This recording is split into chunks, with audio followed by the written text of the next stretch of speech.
Hello, I'm Janetta Shorter, the teller of tales that heal, and I'm so happy that you joined me for this episode. For this episode, I am talking to that person, that author, that has a 9 to 5 full-time job and is still seeking to write their novel. For those of you who are either you just started your novel or you're in the middle or close to the end, as I am, this 15-minute pre-writing edit technique is going to be a game changer for you. So stay tuned.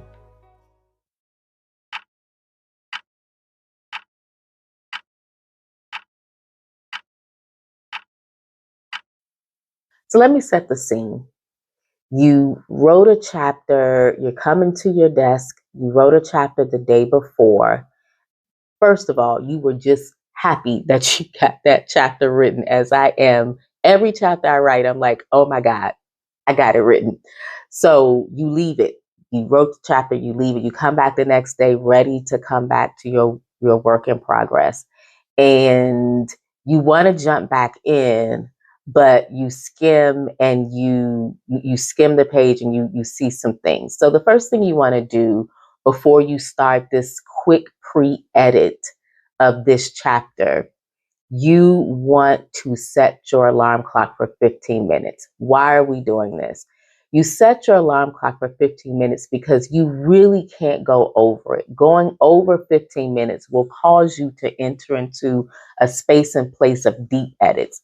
At this point, you don't want to do any deep edits. You really just want to skim. Now, there's a lot of people that's in the school of thought that you don't start edits at all. You just get the novel out. However, when you work a 9 to 5 job and you're on a deadline, doing these pre-edits before you write, one, gets you into the energy of that chapter. Or say, for instance, you stop in the middle.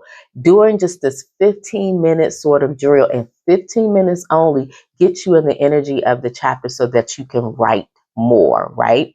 But the other thing, though, this 15 minutes does is it saves you a little bit of editing.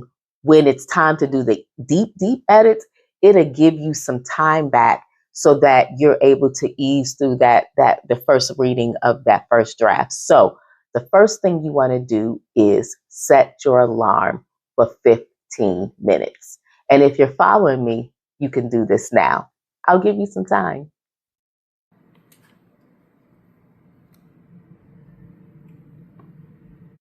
So now that you have your alarm clock set for 15 minutes, you want to begin to skim. Now, one of the things I've done is as I'm skimming, I'm looking for adding any missing words. Sometimes you'll be typing so fast, you'll miss a the or a, or, some sort of word that may be more descriptive or give a little depth to what you've just written. And what I found at times is that and you'll begin to develop this. Sometimes it may help to read it aloud because that way you can actually read what words are missing or what word or whatever is missing or whatever descriptive word is missing. But you'll begin to train, as you begin to read and understand your own writing rhythm, you'll begin to see what words are missing. So the first thing you want to go through, but you're going to do all of what I'm saying in one clean swoop because you just got 15 minutes, and 15 minutes is a long time. You want to fill in any missing words. You want to look for that and fill in any missing words that may be that you may have omitted from your manuscript as you started writing.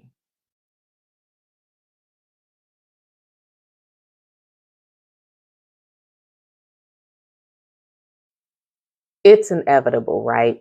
You'll be writing or typing and, you'll be writing and then you'll see, oh, you misspelled a word. Or maybe you have that word that you're not really sure if you spelled it right.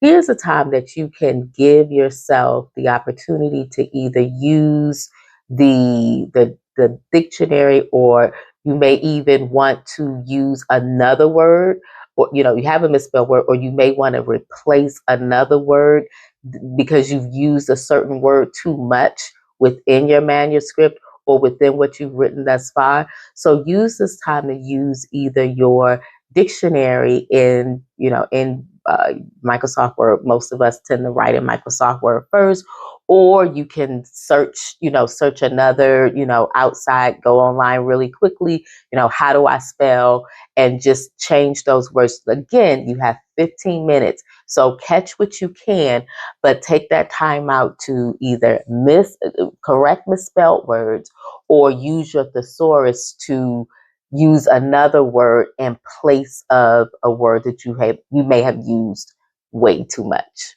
All of this in 15 minutes, and you can do it.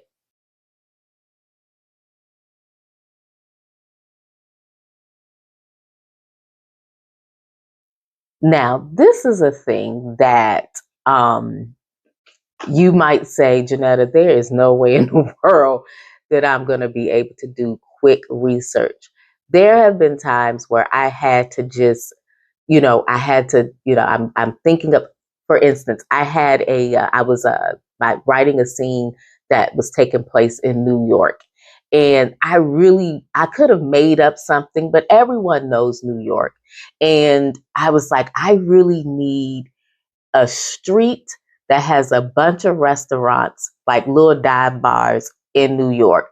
Because for my scene, I had, there were actors that was on a set, and they were all going for drinking after they finish, after they finish work. And so I just quickly did, what's a street, went to Google, what's a street in New York that has a bunch of bars? So I saw one that sort of fit fit my description. I did a quick little Yelp, and you're like, Janetta, you did not do this in 15 minutes. I did a quick little, Yelp review, and I was like, yep, that's exactly the bar that I'm gonna name. So in that time, I was able to find a street.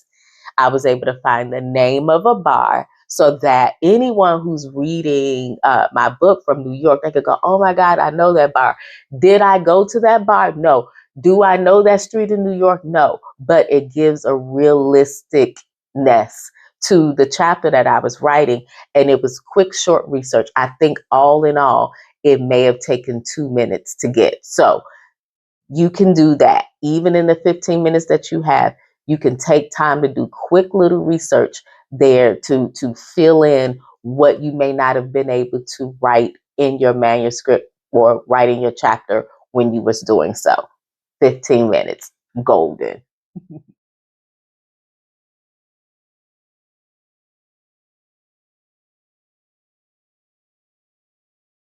One thing that you will find as a writer is you have a certain rhythm in the way that you write. And one of my readers was telling me, we were talking about my writing, and one of my readers was like, you have a certain tempo in the way that you write. And so you'll begin to find your own tempo or your own rhythm.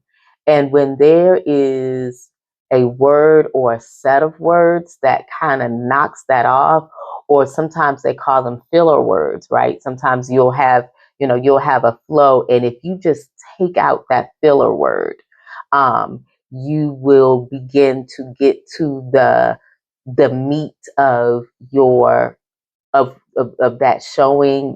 They always say show not tell. You'll be able to get to the meat of the sentence or the paragraph that's going to add to the chapter overall, so that the audience or the reader is getting an immediacy to your writing.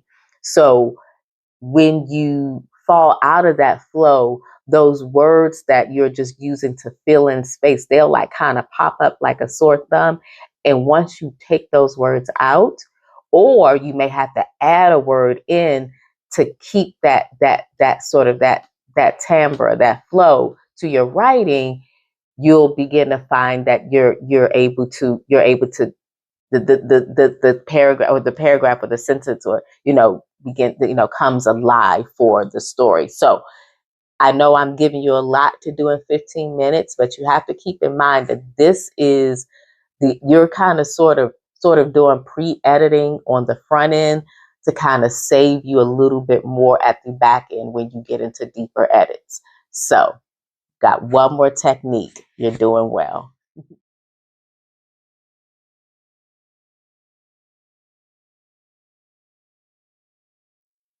The final technique I want to give is breaking up paragraphs. So I have found that, I'll be writing and writing, and I may have, and one of the times that I find where I have to break up paragraphs is like I could be writing sort of a little bit of background around a character's thought, or just, or given a little bit of backstory, and I may have to break the paragraph between that backstory and when the character like shifts to a new thought or may shift to a new dialogue or a new scene altogether. So you can use this time as well to just put those proper breaks in the paragraphs so that the story flows a lot better, because what you'll find is like if you don't, it will seem like, in a way, it'll seem like just a run-on sentence or a run-on scene, right?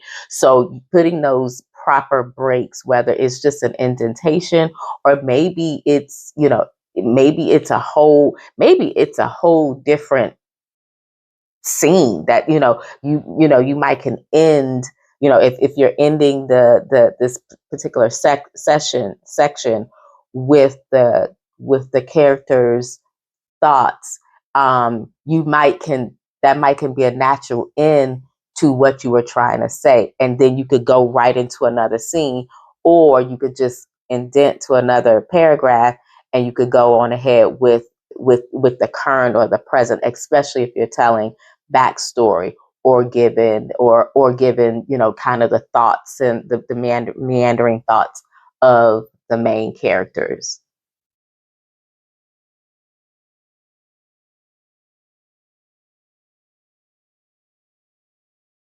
Hey, I hope this session helped you. I know for me, this is like a go to game changer as I work a 9 to 5. And when I get down into deep edits, I don't want to be doing smaller, minor edits that I could have done at the front end, right? Because when you work a 9 to 5, time is really of the essence. So just to recap, you want to set that alarm clock for 15 minutes. You want to look for missing words. You are looking for misspelled words or replacing a word that you may have used too many times. You are doing quick research, quick, like no deep dives, just quick research. You're deleting and adding extra words that may either mess up your flow or add to your flow as a writer, which you'll find your own tempo as a writer. And you will use that time to break up paragraphs where it could be a natural into the chapter or a natural into the section to go into the next. I promise you, this is a game changer. You will find this to be a game changer for yourself. Let me know in the comments if you're going to try this. Thank you so much for joining my channel. Sorry. Make sure that you subscribe, and I look forward to seeing you soon. And check out my other videos that talk about writing in your 2.0 stage of life, and or um, writing as a 9 to 5er that's having to clock in and clock out, but still want to stay true to your craft of writing. See you soon, and thank you for stopping by.